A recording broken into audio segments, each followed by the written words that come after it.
হত্যাটা গলায় চাপ দিয়া ধইরা শ্বাসরুদ্ধ করে মৃত্যু করছে বয়স্ক মহিলাকে।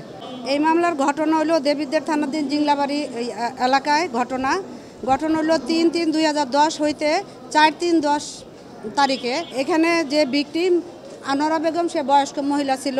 তার এই আসামিদের সাথে তার টাকা পয়সা নেওয়ার লেনদেন ছিল এবং জমি জমা নেওয়ার লেনদেন ছিল এবং অজ্ঞাতনামা লোকদের দিয়া এফআইআর করছে। করার পরে থানায় মামলা হওয়ার পরে তদন্ত হয়েছে। তদন্ত হইয়া 4 জনকে পাইছে। একজন আসামির 164 করছে, 164 অন্যান্য আসামিদের নাম আসছে।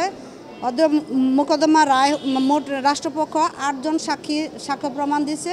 দেওয়ার পরে 302 এবং 34 দ্বারায় আলামিন নামে একজনকে ফাঁসির রায় হয়েছে। আর বাকি 2 জন আসামি মৃত, তাদেরকে অব্যাহতি দেওয়া হয়েছে মোকদ্দমার দায় হইতে এবং একজন আসামিকে বেকসুর খালাস হয়েছে। রাষ্ট্রপক্ষ এই মামলায় যাকে ফাঁসি দিছে সন্তুষ্ট এবং যাকে বেকসুর খালাস দিছে রাষ্ট্রপক্ষ মোকদ্দমা মহামান্য হাইকোর্টে আপিল করবে।